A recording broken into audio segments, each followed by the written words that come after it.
তো রাজ্য সরকারের কাছে আমাদের একটা রিকোয়েস্ট যে এই যে যুবশক্তি প্রকল্পে টাকা দেওয়া হবে 3000 টাকা প্রত্যেক মাসে, এর জন্য ফর্ম জমা নেওয়া হয়, সে অফলাইনে হোক কিংবা অনলাইনে হোক। আমরা দেখেছি বর্তমানে এই যে অন্নপূর্ণ ভাণ্ডার একবার নয় দুবার নয় 3বার ফর্ম জমা দিয়েছে। এতে কিন্তু অনেকেই অসুবিধা পড়তে হচ্ছে। রাজ্য সরকারের কাছে অনুরোধ এরকম যেন যুবশক্তি প্রকল্পে না হয়। জানি অনেকটা দুর্নীতির যে যুবসাথী প্রকল্প ছিল, অনেকটা দুর্নীতি হয়েছে বলে মুখ্যমন্ত্রী জানিয়েছেন। আমরা চাইবো না যে যুবশক্তি প্রকল্পে কোনো রকম দুর্নীতি হোক। তো সব যোগ্য বেকার ছাত্রছাত্রী যেন টাকা পায়, এটাই আমাদের আশা। তো যাই হোক, ভিডিওটি শেষ পর্যন্ত দেখুন। অনেকে ভিডিওটি সম্পূর্ণ দেখছেন না, তার আগে কমেন্ট বক্সে কমেন্ট করছেন। তো অবশ্যই ভিডিওটি শেষ পর্যন্ত দেখুন। আশা করি এই ভিডিওতে আপনারা সম্পূর্ণ তথ্য পাবেন। আপনারা দেখছেন স্মার্ট নলেজ ইউটিউব চ্যানেল। তো বন্ধুরা, আজকে আমরা এই ভিডিওতে আলোচনা করব যুবশক্তি ভরসা কার্ড। তো আমরা জানি যুবশক্তির মাধ্যমেই 3000 টাকা করে দেওয়া হবে প্রতি মাসে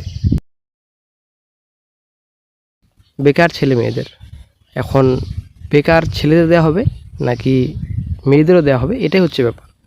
তো এখনও কিন্তু অফিসিয়াল নোটিশ জারি করা হয়নি, শুধুমাত্র যুবকদের জন্য নাকি যুবক যুবতী সবার জন্য। তো যাই হোক, এর আগে যখন যুবসাথী প্রকল্প ছিল তখন কিন্তু যুবসাথীতে ছেলে মেয়ে উভয় আবেদন করতে পারত। এখন নতুন রুলস কী হবে, নতুন গাইডলাইন্স কী হবে, সেটা এখন দেখার। তো এর আগে আপনারা অনেকেই শুনছিলেন যে মোটামুটি 22 তারিখে, অ্যাকচুয়ালি এর আগের মাসের 22শে জুলাই অনলাইন আবেদন স্টার্ট হচ্ছে। তো আমি কিন্তু আপনাদের আগেই বলেছি যে কোনো রকম অফিসিয়াল নোটিশ এখন পর্যন্ত আসেনি। 22 তারিখে অ্যাপ্লিকেশন হওয়ার কোনো সম্ভাবনাই নেই। আর এদিকে তো আশা করি আমরা জানি অন্নপূর্ণা প্রথমবার অফলাইন অ্যাপ্লিকেশন হয়, সেকেন্ডে অনলাইন অ্যাপ্লিকেশন হয়। অ্যাকচুয়ালি অফলাইন, অনলাইন, আবার অফলাইন। অফলাইন কেন বলছি, এই যে প্রিন্ট আউট কপি সেটা কিন্তু আবার জমা দিতে হয়েছিল অনেক জায়গায়। তবে আমাদের এরিয়ায় কিন্তু সেরকম হয়নি। শেষের দিকে কিন্তু কোনো রকম হার্ড কপি জমা দিতে হয়নি। তবে অনেক জায়গায় এই তিনটেই কিন্তু ফ্রি স্টেপে কিন্তু কমপ্লিট করেছে, ঠিক আছে। তারপরে কিন্তু 3000 টাকা অ্যাকাউন্টে ক্রেডিট হয়েছে। এখনও পর্যন্ত অনেক মহিলাদের টাকা ক্রেডিট হয়নি অ্যাকাউন্টে। তো ঝামেলা চলছে। আর এদিকে রাজ্য সরকার তো আগে থেকে বলে আসছেন যে বর্তমানে টাকা খুব কম কোষাগারে। আর এদিকে মাসে 3000 টাকা করে দেওয়া হচ্ছে অন্নপূর্ণা ভাণ্ডার। তো 31শে আগস্টের মধ্যে অন্নপূর্ণা ভাণ্ডারের ভেরিফিকেশন কমপ্লিট হবে। আর 10 তারিখে হয়তো মিটিং হবে এই মাসের। তো 17 তারিখ থেকে আপনাদের অ্যাকাউন্টে ক্রেডিট হবে 3000 টাকা। আর এদিকে যেহেতু অন্নপূর্ণা ভাণ্ডারের সমস্যা টাকা দিতে মহিলাদের, আর এদিকে আমাদের যুবশক্তি পুজোর আগেই কি ফর্ম ফিল আপ শুরু হবে, অফিসিয়াল নোটিশ কবে জারি হতে পারে, আজকে আমরা এই ভিডিওতে আলোচনা করব বিস্তারিত সম্পূর্ণ তথ্য। অবশ্যই ভিডিওটি সম্পূর্ণ দেখুন, শেষ সময় দেখুন। চ্যানেল নতুন দর্শক অবশ্যই চ্যানেলটিকে সাবস্ক্রাইব করে দেবেন। আপনারা শিখতে পাচ্ছেন একটা দৈনিক পত্রিকার খবর যে দুর্গা পুজোর আগেই শিক্ষিত বেকারদের মাসে 3000 টাকা। তো এখানে বলা হয়েছে রাজ্যের কর্মহীন যুবক যুবতীদের জন্য ঘোষিত যুবশক্তি প্রকল্প বাস্তবায়নের প্রক্রিয়া এগোচ্ছে জোর কদমে। প্রশাসনিক সূত্রের খবর, সব কিছু পরিকল্পনা অনুযায়ী চললে দুর্গাপুজোর আগেই এই প্রকল্পের অনলাইন পোর্টাল চালু হতে পারে। পোর্টাল চালু হওয়ার সঙ্গে সঙ্গেই আবেদন গ্রহণের পাশাপাশি যোগ্য আবেদনকারীদের তথ্য যাচাইয়ের প্রক্রিয়া শুরু হবে। তো কিছুদিন আগে চ্যানেল আপডেট দেওয়া হয়েছিল যে যুবসাথী প্রকল্পে বেনিফিশিয়ারি যারা অলরেডি টাকা পেয়েছেন, তো তাদের কিন্তু ভেরিফিকেশন করেই সেই অ্যাকাউন্টে কিন্তু ক্রেডিট করা হবে, যে যুবসাথী থেকে যুবশক্তি। তো এই ব্যাপারে কিন্তু অন্নপূর্ণা ভাণ্ডারের কথা বলেছিল, লক্ষ্মীর ভাণ্ডারের যে বিষয়, অটোমেটিক্যালি অন্নপূর্ণা ভাণ্ডার ট্রান্সফার হবে। তবে সেটা কিন্তু কোনো রকম হয়নি। তো আশা করছি যুবসাথী থেকে যুবশক্তি অটোমেটিক্যালি ট্রান্সফার হবে না, অনেক স্টেপ হয়তো করবে নতুন রাজ্য সরকার। তো ফলে দীর্ঘদিন ধরে আর্থিক সহায়তার অপেক্ষায় থাকা বহু শিক্ষিত বেকার যুবক যুবতীদের মধ্যে আশার সঞ্চার হয়েছে। সরকারি পরিকল্পনা অনুযায়ী আগে চালু থাকা যুবশ্রী ও যুবসাথী প্রকল্পকে নতুন কাঠামোয় একত্রিত করে যুবশক্তি প্রকল্প চালু করা হচ্ছে।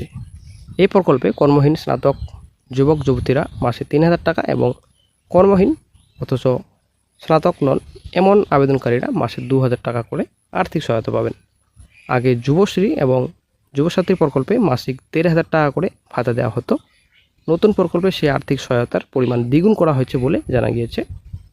যুবশ্রী প্রকল্প 2013 সালে কর্মহীন বেকার যুবক যুবতীদের আর্থিক সহায়তার উদ্দেশ্যে চালু করা হয়েছিল। পরবর্তীকালে যুবসাথী প্রকল্প চালু করা হয়। নতুন সরকার ক্ষমতায় আসার আগে নির্বাচনী প্রতিশ্রুতিতে এই দুই প্রকল্পের সুবিধা আরও বাড়ানোর আশ্বাস দেওয়া হয়েছিল। সেই প্রতিশ্রুতি অনুযায়ী এখন যুবশক্তি প্রকল্প বাস্তবায়নের কাজে এগোচ্ছে বলে প্রশাসনিক মহলের দাবি। সূত্রের খবর, শুধু অনলাইনে আবেদন করলেই প্রকল্পের সুবিধা পাওয়া যাবে না। আবেদনকারীদের বয়স, শিক্ষাগত যোগ্যতা, কর্মসংস্থানের বর্তমান অবস্থা এবং অন্যান্য প্রয়োজনীয় নথি খুঁটিয়ে যাচাই করা হবে। প্রয়োজনে আধিকারিকেরা বাড়ি বাড়ি গিয়ে সমীক্ষাও চালাবেন। যাচাইয়ের পর চূড়ান্ত উপভোক্তা তালিকা প্রকাশ করে সরাসরি ব্যাংক অ্যাকাউন্টে অর্থ পাঠানো হবে। যুব কল্যাণ দপ্তরে এই প্রকল্পের সম্পূর্ণ দায়িত্বে থাকবে। যুব কল্যাণ মন্ত্রী ইন্দ্রনীল খাঁ জানিয়েছেন, কর্মসংস্থান না হওয়া পর্যন্ত যোগ্য বেকার যুবক যুবতীদের পাশে থাকবে রাজ্য সরকার। তার কথায়, কর্মহীন স্নাতকদের মাসে 3,000 টাকা এবং স্নাতক নন এমন কর্মহীনদের 2,000 টাকা করে দেওয়া হবে। প্রকল্পের সুবিধা পেতে আবেদনকারীরা বয়স 21 থেকে 40 বছরের মধ্যে হতে হবে। প্রশাসনিক মহলের আশা, পোর্টাল চালু হওয়ার পর দ্রুত আবেদন প্রক্রিয়া সম্পন্ন করে যোগ্য উপভোক্তাদের ব্যাংক অ্যাকাউন্টে সরাসরি টাকা পাঠানো শুরু করা হবে।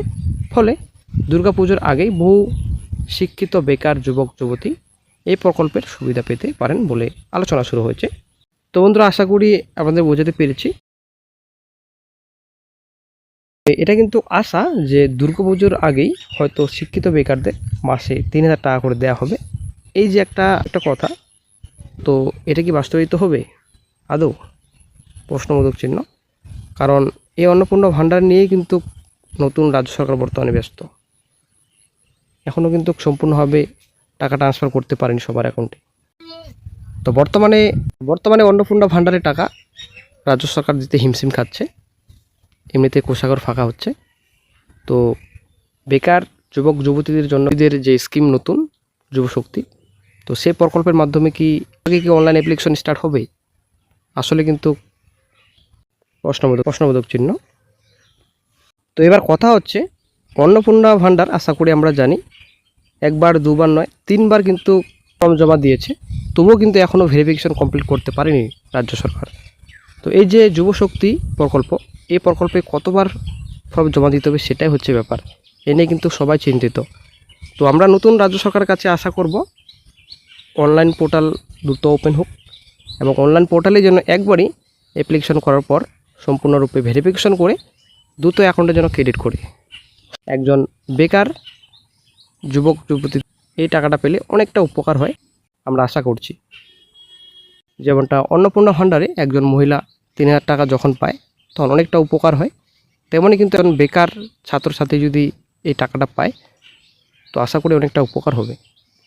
তো যাই হোক, রাজ্য সরকার আশা করছি দ্রুততার সহিত যুবশক্তি প্রকল্পের আবেদন শুরু করবেন।